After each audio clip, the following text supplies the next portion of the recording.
Hello mga ka-legit Lovercast! Ang morning updates po sa inyong lahat kung saan ito po ay good news sapagkat ang legal counsel po ng Tape Incorporated ay hindi po nakapiyok dito po sa revelation ni Master Henry Joey De Leon ang lahat ng yan. But before that, if you haven't subscribed yet to my YouTube channel, please don't forget to like, share, and subscribe at hit mo na rin ang bell for more showbiz updates. Bago tayo magsimula sa ating mga updates ngayong araw, of course, nais ko po muna magpasalamat sa lahat po ng mga legit viewers, subscribers, and legit Lovercats po natin na lagi nag-aabang at nakaantabay sa lahat ng ating mga updates. Thank you so much.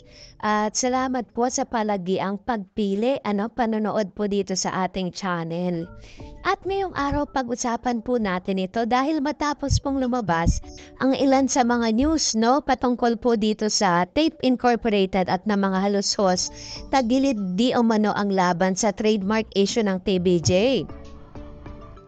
Ayon po sa ilan sa mga news online, naghabol daw di umano ang kampo ng Television and Production Exponent Incorporated para harangin ang application ni Joey De Leon sa Itbulaga trademark. Pero posibleng mabasura ito dahil tapos na nga ang paghahain ng oposisyon.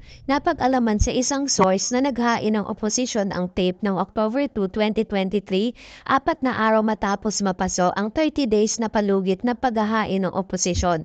Which means meron silang late filing na ginawa, na hindi na po kinatigan ng korte yung kanilang request na makapagbigay pa sila or maharang pa nila yung application po na ginawa po ni Sir Joey De Leon or Master Henyo patungkol po dito sa issue ng trademark. It will adapt trademark ay inihain ni De Leon sa Intellectual Property Office of the Philippines or IPO ang kanyang application numbers 4-2023-00506-771 ay na-publish for opposition noong August 29, 2023.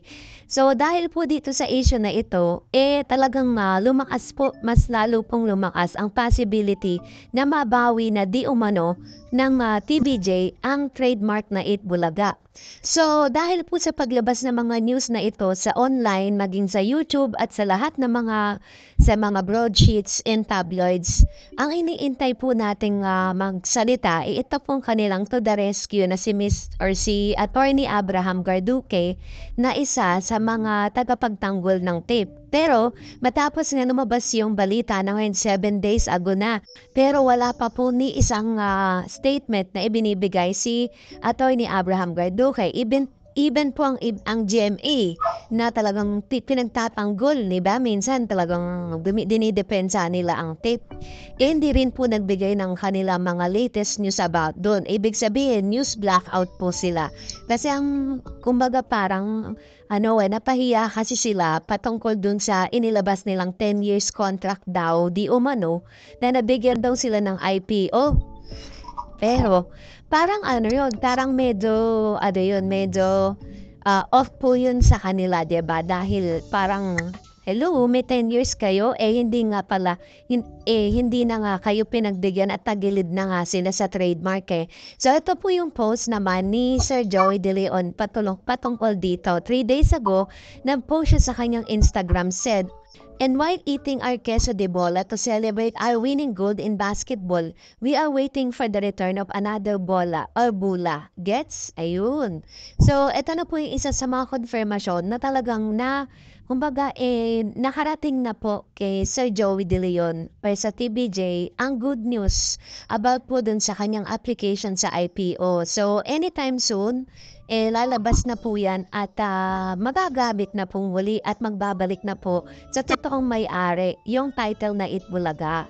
Doon naman po talaga, kumbaga parang ang sarap lang sa pakiramdam na tayo po mga TBJ defenders na talagang nagtatanggol sa kanila, na talagang kumbaga parang isa rin tayo sa mga talaga nag-i-stress dito po sa mga tape na talagang kumbaga parang gusto lang talaga natin is lumabas yung tunay na totoo. Hindi dahil TBJ sila, pero yung totoo, 'di ba? Yung truth na sinasabi nga ng katotohanan na magpapalaya sa atin, 'di ba? So, ganoon po yung isa sa mga kinaharap ngayon ng TBJ.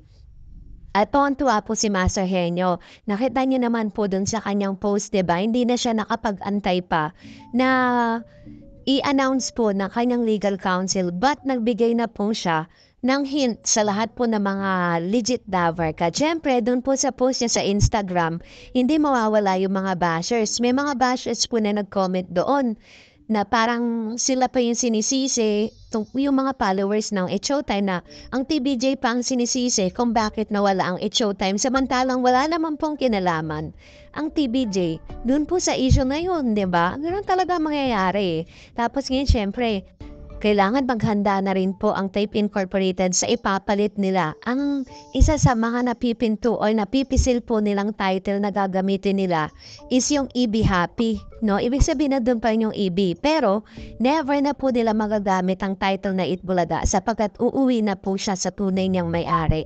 Alam niyo kapag po nangyari yon, grabe po magte-trending talaga yan lalo na kapag kakantahin na nila yung theme song na Itbulaga. Kasi 'di ba kung mapapansin niya sa every segment po ngayon, parang they are really to say Itbulaga eh. Si Bossing, sinabi niya yung term na Itbulaga. Si Jose, sinabi niya, pinatuloy niya doon po sa isang contestant ng sinabi niya na followers nga siya ng Itbulaga.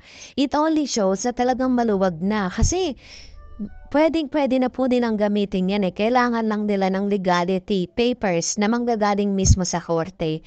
Yun po yung una nating aantayin. Kaya naman sabay-sabay nating salubungin ang pagbabalik ng isa sa pinaka-legit, no? Ang trademark po na pinakaantay po ng lahat. At ngayon naman, bago tayo magtapos, nari pa naman ang ilan sa mga komento po ninyo na talaga namang nakakatuwa sa puso, ano? Kung saan, di ba, kahapon po naggana tayo ng MTRCB, deadma lang sa sumbong ng followers ng kabayo at ng fake bulagta, you know? Sabi nga ni Bossing, magsasawa sila sa kaka-issue.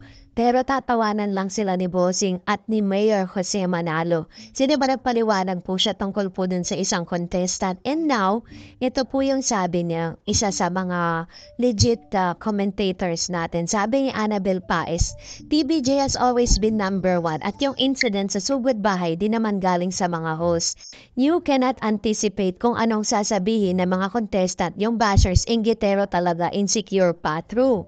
Totoo po yan. Kasi nga, di ba, parang konting kibot, hinahanapan po nila ng mali, hinahanapan nila ng violation ng TBJ na dapat hindi.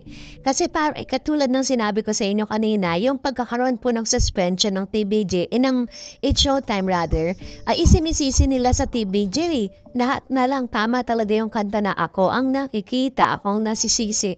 Diba, wala naman po kinalaman ng TBJ sa issue ng It's Showtime dahil sila naman po talaga ang nakapaglabag ng batas. 'Di ba ng MTRCB. So, ewan ko kung ano po yung mindsetting nila. Sabi ni Bernie Enriquez, pinapabagsak lang ang Showtime kasi 'di ba nasuspende sila tas may kapalit sila pansamantala. 12-day suspension. Ngayon, pag nag-click yung papalit sa kanila, baka palitan na ang Showtime. Ewan natin, 'di ba? Alam niyo naman si Vice Ganda, malakas po 'yan sa ABS-CBN kasi loyal po talaga ng ABS yan kahit anong mangyari hindi siya lilipat, yun ang sinasabi niya kahit wala na pong pangkisa. Sabi naman po ni Mas Maria Jane Baranda, Lola Belen ang saya, talented pa, mana nga sa kanyang apo niya, daming pa-chocolate pa.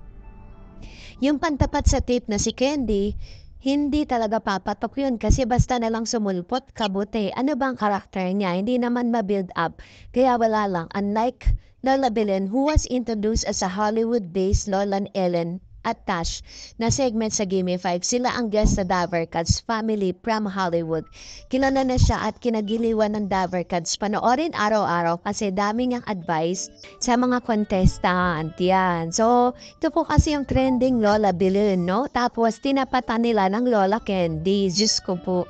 Parang lagi nilang pinantatapat kay Wally Bayola, si Beto. My God.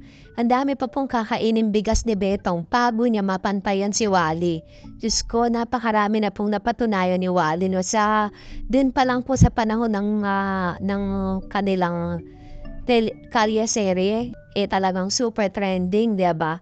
And sabi pa niya, sukol-sukol lang ang punchline niya. Kaya ang sinabi na uuwi siya sa Pinas at pupunta sa TV5, abangers talaga ang lahat at may sari-sariling guesses ang mga tao kung sino ang gaganap. Although majority knew na si Wally nga lalo wala siya sa sugod, ayun. Marami nga po ng hula nun pero ang totoo po talaga niyan, ang ina-anticipate talaga natin si Wally talaga kasi mukhang-mukha naman talaga niya si Lola Belen. But anyways, maraming salamat po sa inyong mga komento. Please mag-comment lang kayo sa comment section natin na related po sa ating latest updates. And don't forget to like and subscribe for more updates. God bless everyone!